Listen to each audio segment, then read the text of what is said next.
પાપ કર્મ ક્યાંક તો કામ અને વશીભૂત થઈને અને ક્યાંક ક્રોધને વશીભૂત થઈને કરવામાં આવેલું દેખાય છે. પાપ કર્મ ક્યાંક કામને વશ થઈ. હવે કામને એટલે શું થયું? વાસના. બીજું શું થયું? ઈચ્છા. કામ એને વશીભૂત થયું. બીજું થયું ક્રોધ. ઘણી વખત જેને શાસ્ત્ર તો ત્યાં સુધી ના પાડે અતિ આનંદમાં નિર્ણય ના લો, અતિ આનંદમાં નિર્ણય ના લો, અતિ ક્રોધમાં નિર્ણય ના લો, અતિ કામમાં નિર્ણય ના લો અને અતિ શોકમાં નિર્ણય ના લો. આ ચાર વસ્તુ પહેલા બતાવી. શોક એટલે કોઈ મરી ગયું હોય અને આપણે ભાવાવેશમાં હોય, લાગણીશીલ હોય અને એ સમયે આપણે એટલા બધા અસ્તવ્યસ્ત મન ને બુદ્ધિ થઈ ગયા હોય. હવે મારે આ મિલકત હું કામની, હવે મારા હાથમાં કાંઈ ન રહ્યું અને હવે મારે કાંઈ જોતું નથી. ત્યારે કોઈ આવે ને એમ કે હારો લખી ગયો અને જો નિર્ણય લઈ લીધો નથી મિલકત બધી વહી જાય. આ શોકમગ્ન. કારણ કે એ પછી એને એ જે આઘાત લાગ્યો છે ને એને કારણે ત્યારે નિર્ણય ના લેવો. અતિ ઉત્સાહમાં નિર્ણય ના લો. દશરથે લીધો ત્યારે યુદ્ધમાં લડતા હતા, રથનું પૈડું નીકળી જાય એમ હતું ને ત્યારે કઈ કઈએ આંગળી નાખી હતી અને રથનું પૈડું બચાવી લીધું અને રથને પડવા ન દીધો.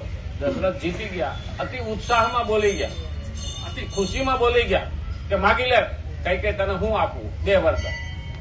તો કે આ જમા રાખવું હમણાં નથી જોતા. અને આખી રામાયણની અંદર આ જ વસ્તુ આવી. રામને વનવાસ અને ભરતને ગાદી. આ 2 વસ્તુ. અતિ ખુશીમાં પણ કોઈને વચન આપવું નહીં, નિર્ણય લેવા નહીં. અતિ વાસનામાં પણ નિર્ણય ન લેવા. એ સમયે માણસનું મન, બુદ્ધિ અને આત્મા એકાબીજા કામ કરતા હોતા નથી. નિર્ણય ન લે. ઘણા એ સમયે પોતાનું ધાર્યું કરાવી. આ હારા ભિખારી થયા ને એ આની પાછળ જ થયા. ત્યારે એક શબ્દ લખ્યો છે, નારીને નઠારી ન કીધી, પણ એક શબ્દ એ લખ્યો છે કે નારી નરકની ખાણ. આનો અર્થ છે કે અતિ વાસનામાં પણ એ ત્યાં ગરકાવ થઈ ગયું અને એનું હામાવાળા એનું ધાર્યું કરાવ્યું. પછી કામને વશીભૂત થઈને ક્યાંક ક્રોધને વશીભૂત થઈને કરવામાં આવેલું દેખાય છે. અતિ ક્રોધમાં આપણે કોઈને વચન આપી દીધું હોય અથવા નિર્ણય લઈ લીધો, એ નિર્ણય કાયમ નડવાય. ક્રોધમાં બોલેલા શબ્દો જિંદગીભર નડે. અને એટલે તો ઘણી વખત ક્રોધમાં મારેલા મેણા માણસ મરે ત્યાં સુધી યાદ રહે. આપણે એને શું કે તાના મારતે, હિન્દીમાં કે તાના મારા. મેણાના માર્યા મરીએ વાલે, કાંકરીના માર્યા કદી ન મરે. એટલે કીધું છે કે ક્રોધમાં એવા નિર્ણય ના બોલો કે તમારા મગજ ઉપરનું નિયંત્રણ જતું રહે અને એ બોલેલા શબ્દ હામાવાળા ચીરી નાખે. એટલે એ પણ ધ્યાન રાખવું. ક્રોધમાં લીધેલો નિર્ણય પણ નુકસાન કરતા છે. બંનેથી અલગ અલગ પાપ થાય છે. પાછું આ બંનેથી કામ અથવા તો ક્રોધથી અલગ અલગ પાપ થાય અને એ પાપના ભાગીદાર આપણે થઈએ છીએ. એટલા માટે બંને પદ આપ્યા. વાસ્તવમાં કામ અર્થાત ઉત્પત્તિ અને વિનાશશીલ પદાર્થોની કામના.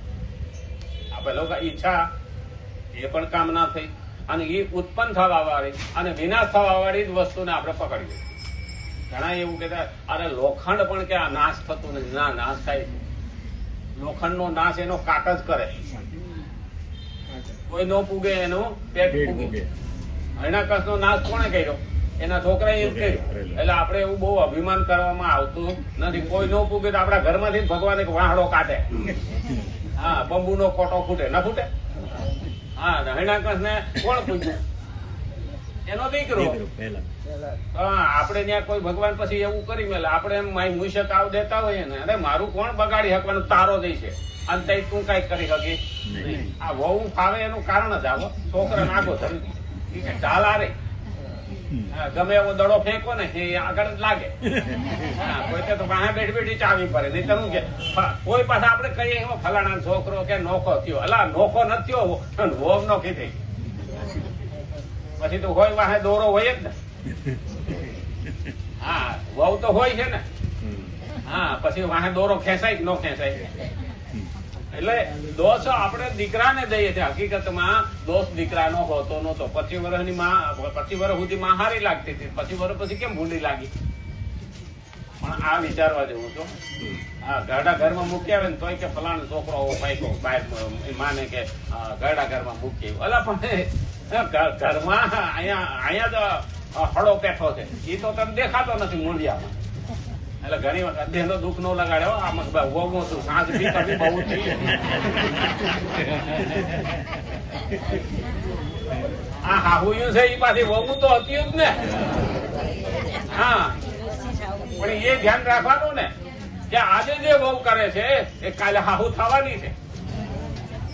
એ પણ યાદ રાખવાનું. એને જે વાવેલું છે એ તો મહત્વનું છે.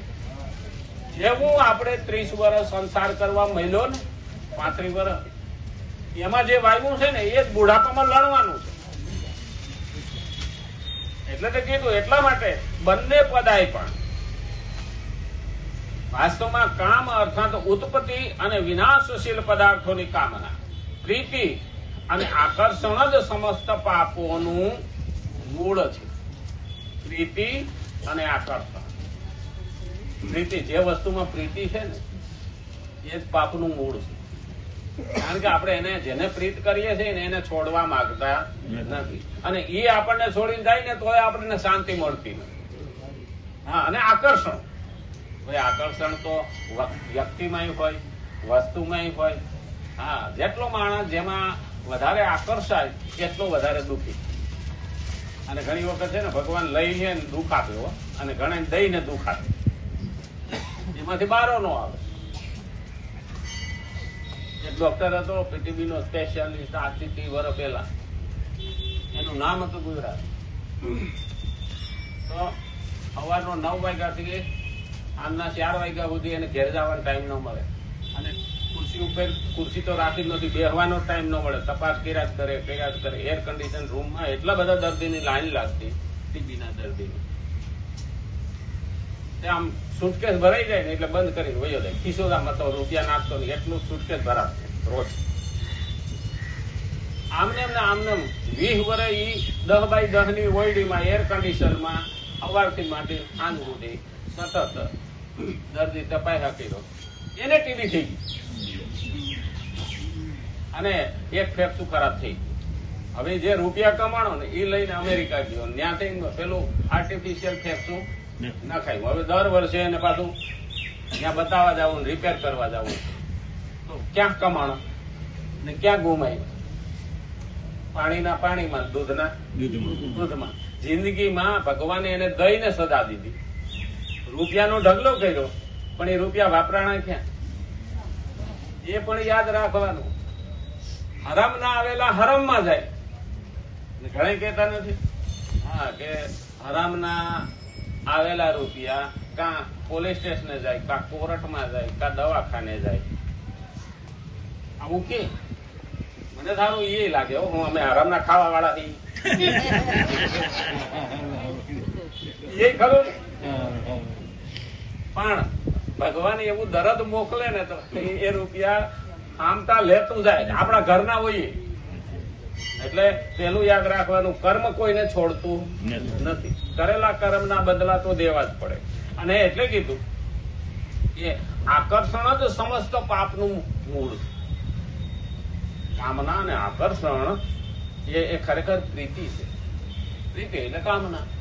એ આકર્ષણ આપણને જેને વ્યક્તિ હોય, વસ્તુ હોય, આના તરફ આકર્ષણ હોય ને એટલે આપણે એમાં દુઃખી થાય અને એમાં પાપ કરી.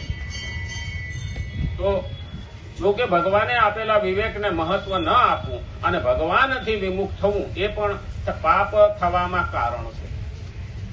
એવી રીતે ભગવાને વિવેકને મહત્વ આપવું, ભગવાને આપેલા વિવેક એટલે ભગવાને આપણામાં સમજણ શક્તિ આપી છે, આપણને બુદ્ધિ આપી છે, પણ એ વિવેકને આપણે એક પર મેલ દઈએ, કારણ કે સ્વાર્થમાં, લાલચમાં અને આ મહત્વ ન આપવું, ભગવાને આપેલું જે આપણને છે ને એને આ મહત્વ આપણે આપતા નથી. અને આપણે શું કહીએ, મારો અંતરાત્મા ના પાડે, અંતરાત્મા ના પાડે છે અને હું હાથથી કરું. આ બે નો મેળ નથી હો. અંતરાત્મા અને હાથ આ બે નો મેળ હોતો નથી, ક્યારેય પાપ કરી દે. ઘણી વખત આપણને નાનપણના સંસ્કારો હોય ને ત્યારે આપણને અંદરથી વેદના થાય, આપણે ખોટું લેતા હોય ને તો અંદરથી દુઃખ થાય. ગાડું આ હકીકતમાં તો ખોટું જ છે, હકીકતમાં તો ખોટું જ છે. એમાં એનો અંતરાત્મા ના પાડે અને ઉપરથી હાથથી લઈ લેતો. એટલે મન અને આત્મા બે એક થયું નહીં, કારણ કે મન એમ કે છે કે લઈ લે વાપરો થાય. મારે પાસે એક વખત એક આવ્યો હતો, 38 વર્ષની ઉંમરનો હતો. આખી સુટકેસ ભરીને કાર્ડિયોગ્રામ ને એક્સરે ને આમ તેમ બધું લઈને આવ્યો. મને કે યાર કે બહુ મોટા મોટા દવાખાના બતાવ્યું, બધા મોટા મોટા રિપોર્ટો કરાવ્યા, પણ કે બીપી એટલું જાતું. 38 વર્ષની ઉંમર. મારા બાપાને કે 5 વીઘા જમીન હતી કે મેં 150 વીઘા જમીન કરી. હું એના સામે છું, 38 વર્ષની ઉંમરે 150 વીઘા જમીન, બે ટ્રેક્ટર છે, એ બંગલો અમદાવાદમાં છે, એક બંગલો ગામડે છે, બે તો બોર છે. હું એના સામે જોયું, હું કોઈ ધંધો શું કરું? મને કે ઇન્સ્પેક્ટર. મને કે એને શું ને લેવા દેવા. હું કોઈ આ એનું મૂળ છે. આ બધી ફાઇલો જોતા તારું બીપી એટલું નથી જાતું તો આ એનું મૂળ છે. મને કે છે નું હવે હપ્તા લેવાનું બંધ કરો. હા હું પેલું કે કેમ છોડવાનું મન થાય.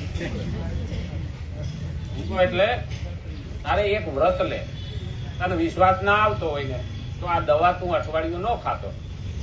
આ બધી તું દવા થેલી ભરીને આવ્યો છો ને, એક અઠવાડિયું ન ખાતો. તું દવા ખાતો હોય તારું બીપી તો ઊંચું જાય જ. તું આ અઠવાડિયું દવા કોઈ ન ખાતો.